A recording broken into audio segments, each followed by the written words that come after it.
అండి నమస్తే అండి. అమ్మమ్మ నాయనమ్మ ఛానల్కి స్వాగతం అండి. ఈరోజు నా హార్వెస్ట్ అండి. అసలు ఈ మధ్య నేను లాంగ్ వీడియోస్ తీసి చాన్నాళ్ళు అయింది.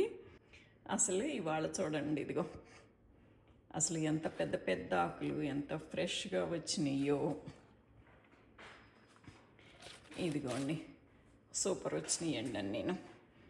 ఇదిగోండి పొనగంటి కూర, గోంగూర, బచ్చలి, చిక్కుడుకాయలు, బెండకాయలు, గోరు చిక్కుళ్ళు, బెల్ పెప్పర్లు, దోసకాయలు ఇంకొన్నాయండి 2-3, వంకాయలు ఒక 5-6, దొండకాయలు ఆగిపోయినాయి లేండప్పుడు వర్షానికి. దొండ కాకర అంత ఇదైపోయినాయి. ఇదన్నమాట.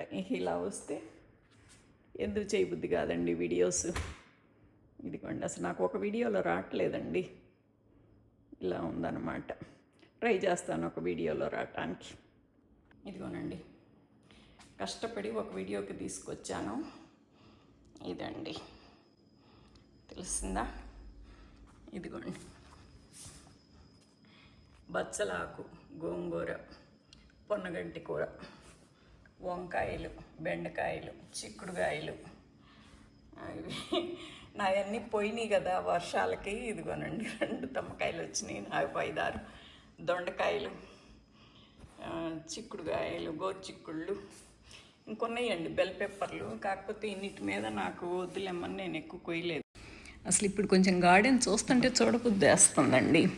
అంతెక్కడ చూసినా ఫ్లవర్స్ నవనవలాడతా చక్కగా బాగుందండి. గోంగూర చూడండి ఎంత నవనవలాడుతూ ఉందో. పొన్నగంటి కూర అసలు ఏది చూసినా బాగుంటుందండి. ఇప్పుడు ఫామ్లో ఎక్కువ పెట్టుకున్నప్పుడు మనకి ఇలా హార్వెస్ట్ వస్తే ఒక రకం అండి. బట్ బ్యాక్ యార్డ్లో నేను మా వరకు కొంచెం మొక్కలు వేసుకునేవి ఇంత బాగా కాస్తుంటే నాకు నిజంగా చాలా హ్యాపీగా ఉందండి. చూడండి చెట్టు నిండా మిరపకాయలే. ఏ చెట్లు పట్టుకున్నా అట్ట నవనవలాడుతూనే ఉన్నాయండి ఎక్కువ శాతం.